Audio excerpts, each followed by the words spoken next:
दोस्तों, आज की जो कहानी है वो एक मोटिवेशनल कहानी है। दीपक नाम का एक लड़का था जिसको दौड़ने का बहुत शौक था। उसने कई बार मैराथन में हिस्सा लिया था, लेकिन वह कभी भी रेस को पूरी नहीं कर पाता था। हमेशा आधे रास्ते में ही थक हार कर रेस को छोड़ देता था। इस वजह से उसका काफ़ी मजाक भी बनता था। उसके जो दोस्त थे वो हमेशा उसको चिढ़ाते थे कि यार तू रेस हमेशा आधे में छोड़ देता है, क्यों पार्टिसिपेट करता है, इससे तेरा भी नाम खराब होता है, हमारा भी नाम खराब होता है। लेकिन वो फिर भी, क्योंकि उसको शौक था, इसलिए वो हमेशा अपनी तरफ से तैयारी करता था और मैराथन ज्वाइन करता था।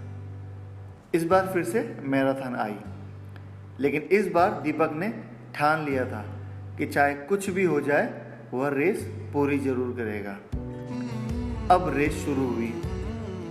दीपक ने भी दौड़ना शुरू किया। शुरू में तो सबके साथ, सारे जो दूसरे धावक हैं उनके साथ दौड़ रहा था, लेकिन धीरे धीरे और जो धावक थे उससे आगे निकलना शुरू हो गए। दीपक भी भाग रहा था, मगर आधे रास्ते तक पहुंचते पहुंचते पहले की तरह जैसा हमेशा होता है, दीपक थकने लगा। थकते थकते वह, उसकी जो हिम्मत थी वो जवाब देने लगी। अब पिछली जो रेसों में क्या होता था कि जैसे उसकी हिम्मत जवाब देने लग जाती थी, वो थकना शुरू कर देता था, वो वहीं पे रेस को छोड़ देता था। लेकिन इस बार ऐसा नहीं हुआ। दीपक थका जरूर था, वह आधे रास्ते में जाके रुक जरूर गया था, लेकिन उसने इस बार ठान लिया था कि मुझे रेस को पूरा करना है। उसने अपने आप को विश्वास दिलाया, अपने आप को प्रोत्साहित किया, अपने आप को मोटिवेट किया कि मुझे इस बार रेस किसी भी हालत में पूरी करनी ही है। उसने खुद से बोला, अगर मैं दौड़ नहीं सकता तो क्या हुआ, कम से कम चल तो सकता हूँ। उसने फिर चलना शुरू किया। जितना तेज हो सके वह चलता चला गया। हालांकि जो और धावक थे उससे काफ़ी आगे निकल गए थे, लेकिन वो उस बात को दिमाग में बिल्कुल नहीं रखा। उसका एम खाली ये था कि मुझे रेस पूरी करनी है। चलता चला गया। फिर कुछ दूर जाके वह फिर से थक गया। अब रेस लगभग एक तिहाई पूरी हो चुकी थी। अब चौथाई हिस्सा खाली रेस का बचा हुआ था, लेकिन वो थक बहुत ज़्यादा गया था। काफ़ी लोगों ने रेस भी पूरी कर ली थी, लेकिन उसने उस तरफ ध्यान ही नहीं दिया इस बार। फिर वो थोड़ा रुक गया, थक गया था, थक के वो नीचे गिर गया।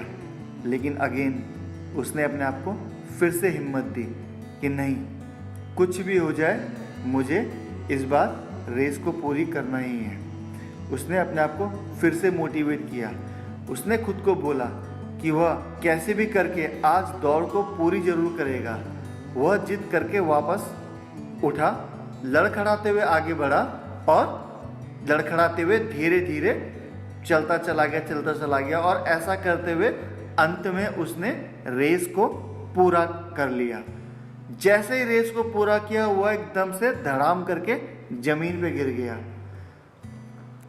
हालांकि वो रेस हार चुका था, सारे लोग काफ़ी पहले पहुंच चुके थे, वह रेस हार चुका था, लेकिन उसकी सारी मांसपेशियां जवाब दे चुकी थी, शरीर एकदम थक चुका था, सर मानो कि चक्कर खा के बैठ गया है। लेकिन मन ही मन वह बहुत खुश था, क्योंकि आज उसने रेस पूरी कंप्लीट कर दी है।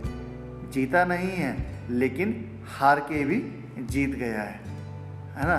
तो मोरल ऑफ द स्टोरी यह है कि हम किसी भी परिस्थिति में, हम किसी भी सिचुएशन में हम हो, हमने जो भी कार्य करने की सोची है, किसी भी कार्य को करने की ठानी है, उसको पूरी श्रद्धा और पूरे विश्वास के साथ करते रहें। अगर हम लगातार आगे बढ़ते रहें तो एक दिन हम हार कर भी जीत सकते हैं। कई बार क्या होता है कि हम बिल्कुल लास्ट मोमेंट पे हम गिव अप कर जाते हैं कि नहीं यार नहीं हो पाएगा, लेकिन जबकि तुम्हें पता है कि तुम थोड़ा कर सकते हो, but you just give up. वो गिव अप नहीं करना है, जितना तुमसे हो सके करते रहो, बिल्कुल लास्ट तक लड़ाई लड़नी है। छोटे छोटे कदम बढ़ाते जाओ और आगे बढ़ते जाओ। यही सफलता का नियम है। Thank you.